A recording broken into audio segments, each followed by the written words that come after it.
سارے قبرستان میں سانپ تو کیا کسی انسان کسی پرندے تک کی آواز نہ تھی۔ دونوں کی نگاہیں ادھر ادھر متلاشی پھر رہی تھیں، شاید انہیں کسی کی تلاش تھی، کسی جن بھوت جو انسانوں کو کھا جاتا ہو۔ رات کے 1 بج رہے تھے اور انہیں وہاں ٹھہرے ہوئے 2 گھنٹے ہو گئے تھے، لیکن انہیں کچھ بھی نہ ملا، کوئی انسان، کوئی جن، کوئی بھوت، کچھ بھی نہیں۔ دیکھا، میں نے کہا تھا نا یہاں کچھ نہیں، گاؤں والے تو ایسے ہی بکواس کرتے ہیں، اسد نے فاتحانہ انداز میں فہد کی طرف دیکھتے ہوئے کہا۔ اچانک کالی ہوا بھاگتے ہوئے ان کے پاس سے گزری اور ہوائیں تیز تیز چلنے لگیں، آسمان پر بجلی چمکی جیسے کسی بہت بڑے طوفان کا بتا رہی ہو، یہاں سب کچھ تباہ ہونے والا ہو۔ پھر اسد کی نظر اچانک سامنے والی قبر پر پڑی۔ قبر سے سفید داڑھی والا انسان، جس نے سفید رنگ کے کپڑے پہنے ہوئے تھے، نکل رہا تھا۔ یا اللہ، یہ خواب نہیں، حقیقت تھی، وہ سب سچ تھا۔ فہد کے دل میں شدید خواہش پیدا ہوئی کہ کاش وہ کوئی خواب دیکھ رہا ہو، کاش یہ سب جھوٹ ہو، لیکن ایسا کچھ نہ تھا۔ وہ سفید کپڑوں والا بوڑھا آدمی سامنے ہی کھڑا تھا، لیکن وہ اچانک غائب ہو گیا۔ نہ جانے کہاں چلا گیا، کون تھا اور وہ کیا چاہتا تھا۔ یہ تو سارے انسان نہیں کھاتا۔ دونوں ڈر کے مارے کانپنے لگے، پسینہ پسینہ ہو گئے تھے۔ وہ کیا دیکھ رہے تھے، کیسی دنیا میں پہنچ گئے تھے۔ اسد اور فہد بھاگتے ہوئے اسی طرح قبرستان سے باہر جانا چاہتے تھے، لیکن وہ ایسا نہ کر سکے۔ جس طرف جاؤ قبریں ہی قبریں۔ وہ دونوں تھک گئے۔ پھر انہیں کسی کے چلنے کی آواز آئی، وہ آواز قریب ہوتی گئی۔ دونوں نے پیچھے دیکھا تو جیسے دھماکہ ہوا، ایسا منظر انہوں نے پہلے کبھی نہیں دیکھا۔ نہ آسمان گرا، نہ زمین پھٹی، لیکن بہت کچھ ہو گیا۔ سامنے ایک قبر کھدی ہوئی تھی، سامنے ایک قبر پھٹی ہوئی تھی، اور اس کے پاس ایک سفید بڑے دانتوں والی بوڑھی عورت اس مردے کا خون پی رہی تھی۔ فہد کی پہچان، اس کی دھڑکن، سانسیں سب رک جائیں گی۔ اس نے ڈر کر اسد کا ہاتھ پکڑ لیا، لیکن وہ خود بھی بہت ہی زیادہ ڈرا ہوا تھا۔ وہ دونوں جلدی جلدی وہاں سے بھاگ گئے اور جا کر ایک قبر پر بیٹھ گئے۔ انہیں بیٹھے ہوئے نہ جانے کتنی دیر ہو گئی، رات کے شاید 2 بج رہے تھے۔ انہیں پاس سے ہی کسی کے رونے کی آواز آئی۔ دونوں نے گردن گھما کر دیکھا تو سامنے ایک بوڑھی عورت ایک قبر پر ماتھا ٹیکے رو رہی تھی۔ وہ کون تھی، کیوں رو رہی تھی، ان سب باتوں میں فہد اور اسد کو کوئی دلچسپی نہ تھی۔ اچانک رونے کی آوازیں بڑھنے لگیں۔ تم مجھے کیوں چھوڑ کر چلے گئے، کون ہے میرا تیرے بعد، اب میں اس قبرستان سے باہر کیسے نکلوں گی۔ بوڑھی عورت روتے ہوئے یہ باتیں بھی کر رہی تھی۔ اس کی باتیں سن کر اسد کو اس سے ہمدردی ہونے لگی، شاید وہ بھی ان دونوں کی طرح کوئی مسافر ہو اور وہ یہاں آ کر پھنس گئی ہو۔ کون ہیں آپ اور کیوں رو رہی ہیں، اسد نے اس کے قریب آ کر پیار سے پوچھا۔ تو اس بوڑھی عورت نے اسے اپنی کوئی درد بھری کہانی سنائی۔ اسد اور فہد کی ہمدردی پا کر وہ انہیں یہاں سے نکلنے کا راستہ بتانے لگی۔ وہ بوڑھی عورت چلنے لگی اور وہ دونوں اس کے پیچھے پیچھے چلنے لگے۔ اچانک ایک پھٹی ہوئی قبر کے پاس وہ عورت رک گئی اور اسی بوڑھی عورت نے بتایا، یہاں سے باہر جانے کا راستہ اس قبر کے اندر ہے۔ بوڑھی عورت قبر میں داخل ہو گئی اور وہ دونوں بھی اس کے پیچھے پیچھے قبر میں آ گئے۔ اچانک فہد کی نظر اس کے پاؤں پہ پڑی تو اس کے تو جیسے جسم کا خون سوکھ گیا ہو، اس کے پاؤں الٹے تھے، مطلب وہ انسان نہیں بلکہ بدروح تھی۔ وہ دونوں جتنا تیز بھاگ سکتے تھے بھاگے اور اپنے پیچھے اسی عورت کے کہکے سنائی دیے۔ 1 منٹ گاڑی روکے، میں احمد کی آواز پر چونک گیا۔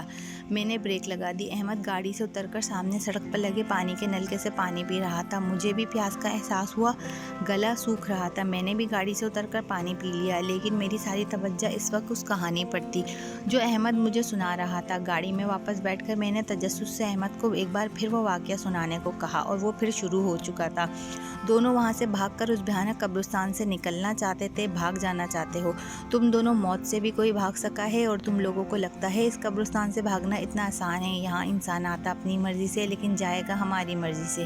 یہ آواز نہ جانے کہاں سے آ رہی تھی، لیکن ان کے دل کی دھڑکن تیز کرنے کے لیے کافی تھی۔ اور پھر سے آوازیں آنا شروع ہوئی۔ 21ویں صدی کے انسانوں، تم لوگ کیا سمجھتے ہو کہ جن بھوت کچھ نہیں ہوتے؟ اگر تم لوگ یہ سمجھتے ہو تو تم سب سے بڑے بے وقوف ہو۔ پھر آوازیں آنا بند ہو گئیں، بارش تھم چکی تھی، ماحول ایک دم خاموش تھا۔ لیکن اکثر خاموشی اپنے اندر ایک بڑا طوفان لیے کھڑی ہوتی ہے۔ بھاگتے بھاگتے اچانک دونوں رک گئے۔ ہر طرف سفید کفن میں ملبوس بدروح کھڑی تھی۔ وہ بدروحیں بہت بھیانک تھیں۔ ان کے لمبے دانت تو منہ سے باہر نکلے ہوئے تھے اور ان کے منہ سے خون ٹپک رہا تھا، اور آسمان پر کالے کوے منڈلا رہے تھے۔ ہوائیں تیز چلنے لگی، رات کی تاریکی اور زیادہ گہری ہو گئی، قبرستان سے طرح طرح کی آوازیں سنائی دے رہی تھیں۔